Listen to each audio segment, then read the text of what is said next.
Hello and welcome back to the Lancaster Farming Industrial Hemp Podcast. My name is Eric Herlock, and this episode today is sort of a special extra episode, kind of a public service announcement for the folks on the grain side of the hemp industry. We're going to talk to Ben Raymond from Victory Hemp Foods, who wants you all to be aware of the open comment period for the hemp monographs at the Food and Chemicals Codex. That's going to make more sense once you listen to the interview, but the comment period ends September 30th, so there is some sense of urgency here. So please listen to the episode and then be sure to make your voice heard by the FCC. Plenty of details in the episode and also on the show page for this episode at lancasterfarming.com. All right, well, thanks for listening, and thanks to our sponsor, I&D Hemp. All right, here we go. Ben Raymond from Victory Hemp Foods, where you're the Director of Research and Development. Welcome back to the Lancaster Farming Industrial Hemp Podcast. How are you doing? I'm doing very well. Thank you for having me. Yeah, good.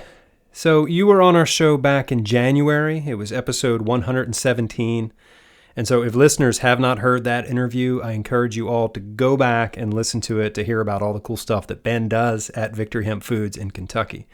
But today, Ben, I want to talk to you about something pretty specific, something that came out of that Fiber and Grain Summit at I&D Hemp in Montana back in July, concerning how hemp is described as a food ingredient by the FCC, the Food and Chemical Codex.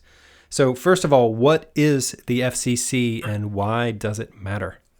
Yeah, the Food and Chemicals Codex is a not-for-profit organization that essentially sets standards for different food and chemical ingredients that go into all sorts of things from cosmetics and personal care to food and beverage.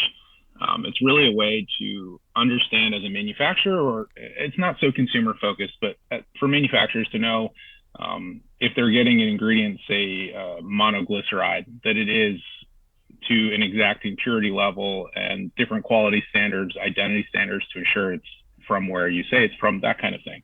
So it's really a standard to, I think, add value to a lot of industries when used appropriately. Okay. And this is not like a federal regulatory thing. This is like its own third party sort of thing? It's a third party organization. Very frequently, regulatory agencies will pull bits and pieces, if not entire monographs, and use them in some of their regulatory language, but this is entirely voluntary. It's not state or federal, and it's not mandatory to participate. It's, just an opportunity if you see value in it as a, private company.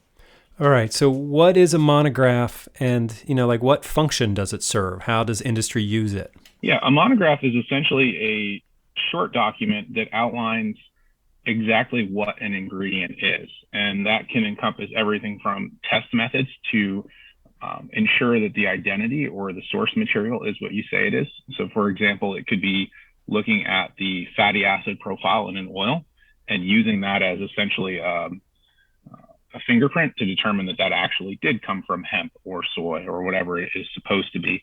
And then there are other quality parameters in there. It could be purity, depending on the ingredient. If it's a highly pure chemical, it could be things like free fatty acids for vegetable oils, or the percent protein content if you're talking about a protein ingredient. It tends to be very short, very to the point. The methods are highly technical. It's definitely aimed at quality and R&D and chemists that are ready to run these methods, and they do typically require some pretty heavy duty analytical equipment. It's not something you're going to try to do in your garage. Okay. To run these methods. So do they have monographs for hemp as an ingredient now? Yeah, they do not. However, there has been a proposal for a hemp seed oil monograph and a hemp seed protein monograph. And those are both in the comment period, where any interested stakeholder can submit a comment, either saying they agree with them the way they're written, they'd like to see some changes, they're not sure about some language, kind of similar to how that works in a lot of other spaces. Okay. So they've got proposed language now that you could go to a website and read it and then make your changes or suggest changes? Absolutely, yeah. Okay. And how are their, current descriptions? Like I'm guessing that you've got a lot of changes that you would want to see in these monographs? I was pleasantly surprised. The folks and the scientists that are part of the FCC, the volunteers, and also the professionals that work for the organization, they're not dummies. They're quite bright. I mean, that's why they're still here doing what they do. There are a few minor changes that I would like to see that would pull the monograph more in line with what Victory sees as industry standards for hemp seed oil and hemp seed protein. Overall, they're quite good. I do have a couple concerns about the methods for identifying they are the identification methods, to use the FCC parlance.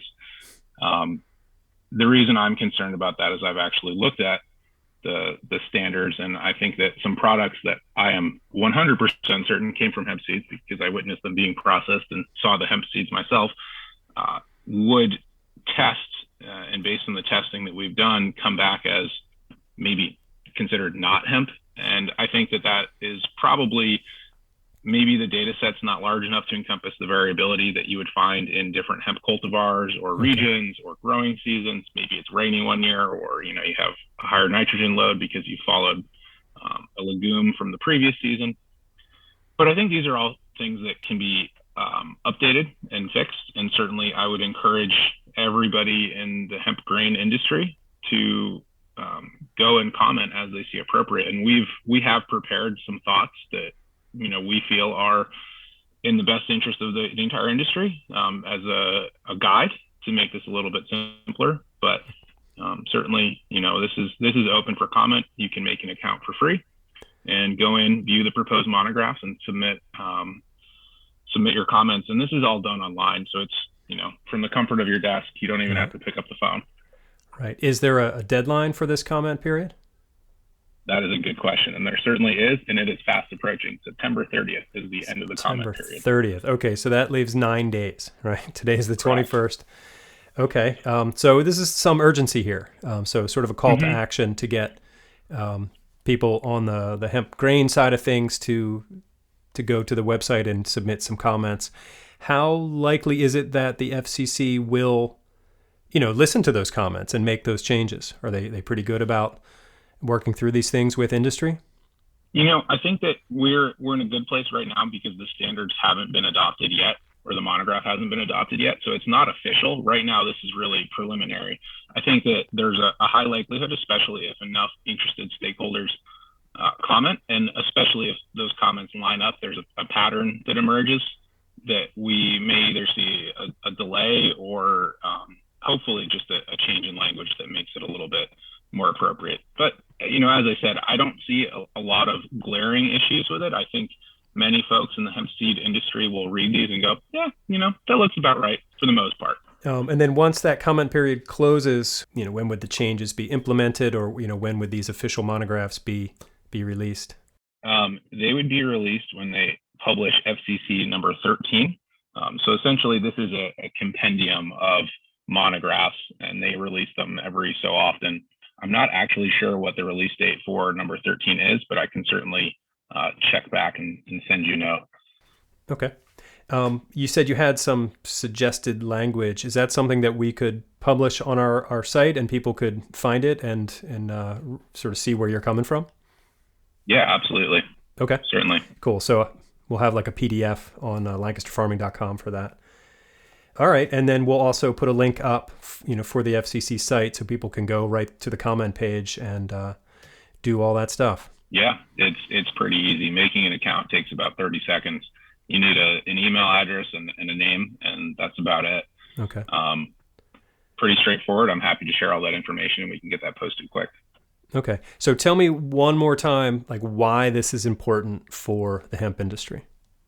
Yeah, this is important for the hemp industry because we are currently a very new ingredient. A lot of food companies and beverage companies and personal care companies don't really know what to make of the products that we make. And there are concerns about regulatory compliance. There are concerns about purity. There are concerns about, all manner of things that are normally concerns for food ingredients. This is another way for us as an industry to show that the products we're making are safe. They meet quality standards. They meet purity standards. They meet basically for anything from, let's say, a buyer at, a large food company can use this to look and say, okay, this is FCC grade. I know what I'm getting, and I know that it's a quality that we can accept. It's a way to standardize the products and have less question about what you might be receiving. And certainly, as we're a new industry, we are not immune to stubbing our toe and, putting out products that maybe Victory calls one thing and then another company calls another thing, and they're actually the same thing. This kind of cuts through some of that, and it makes life a little bit easier. It's important for us to comment because these are used as the basis for sometimes regulatory that you do have to comply with, as well as setting standards for a company's buyer quality program, something like that. So making sure that it is good for us on the front end is keeping our lives simple and hopefully profitable, and makes life easier as we continue through. Okay, so it's further legitimizes hemp as an ingredient. I think that's a great way of describing it. Yeah. Awesome. Fantastic. Cool. Yeah. So getting back to that summit in Montana, you said something that has stuck with me, and I think about it a lot, and it's a really amazing comment.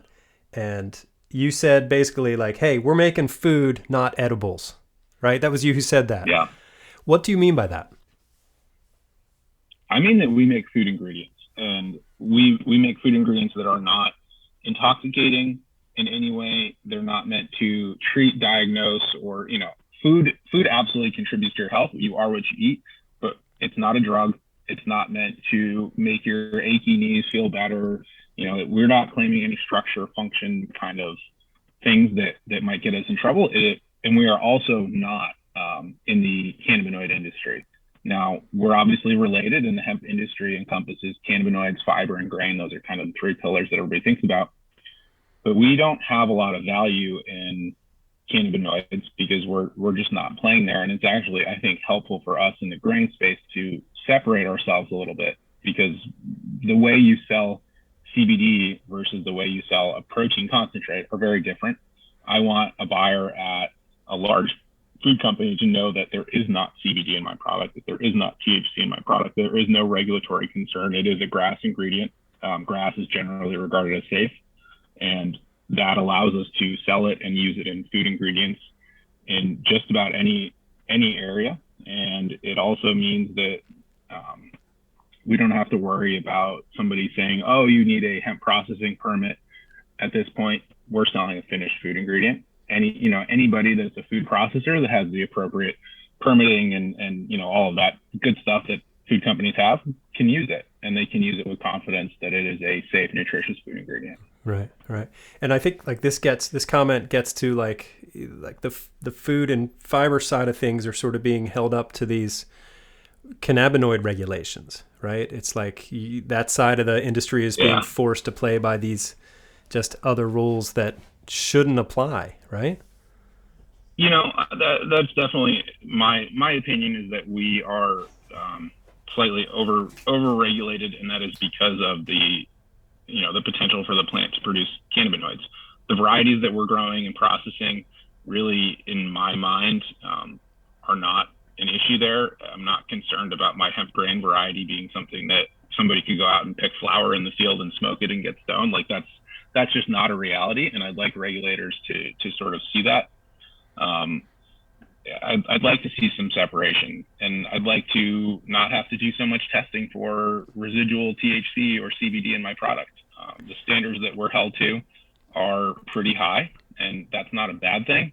But certainly, I'm more worried about food safety things. I want to make sure the microbes in my food are safe. I want to make sure there aren't mycotoxins for mold contamination. Those are all really critical, and those can actually damage consumers. Spending hundreds of dollars every time I have a new lot of raw materials or a finished lot to make sure that, lo and behold, I still don't have any appreciable quantity of THC in there. It's just a little bit frustrating, and it's just another cut when you're thinking of a new business. You want to avoid all of those little nicks and scratches. Right, because everything adds up. It costs money, and it's sort of like an absolutely unfair burden on a couple $100 here, a couple $100 there, and the next thing you know, it's hard to turn a profit on your material, because the food industry is not we're not software. We don't have super high margins. we need to be very careful of our costs in production, raw materials, distribution, and testing. Testing and analysis can add up. And that burden is huge for farmers too. Absolutely. Yeah. We're really trying, as hard as we can to remove some of those barriers, because it shouldn't be a crop. There are always challenges with growing a new crop, something that you're not familiar with. But this is one of those things that seems sort of artificial and shouldn't be there. But we're working on it, and we'll continue to gather data, and we'll continue to make an argument that we think is coherent and logical, and hopefully, eventually we'll catch the ear of some people that can really make changes. I think we're already seeing some changes in this space. People are starting to see that CBD and hemp grain and fiber are really different beasts, if you will. Sure. They're related, obviously, all the same genus species, but it's sort of like looking at a dog. It's hard to think that the 200-pound dog is related to the little 2-pound teacup dog, but they are. Yeah, that's a great analogy. All right, well, Ben Raymond from Victory Hemp Foods in Kentucky. It's great to talk to you again. Thank you for being here. Thanks for having me. It was a pleasure as always. All right, there you go. So make sure you head over to lancasterfarming.com to the show page for this episode, where there is a PDF of Ben's proposed comments and changes to the hemp monographs.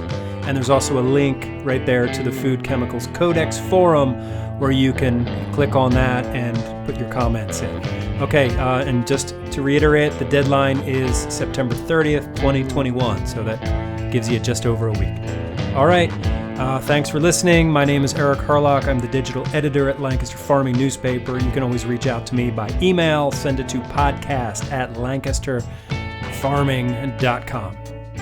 Until next time, see you in the newspaper.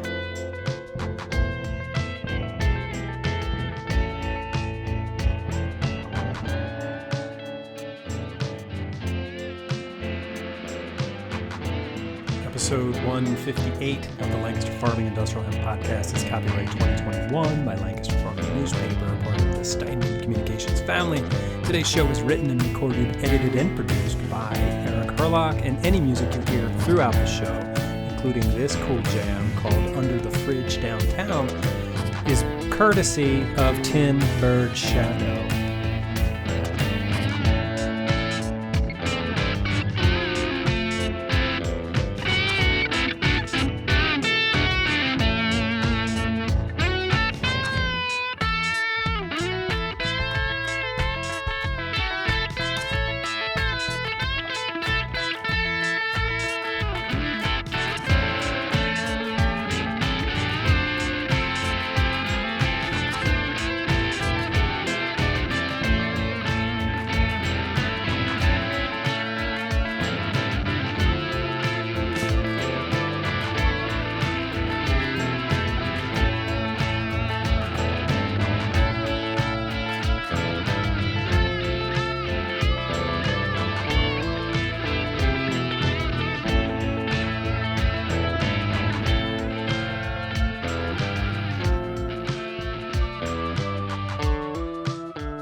Industrial hemp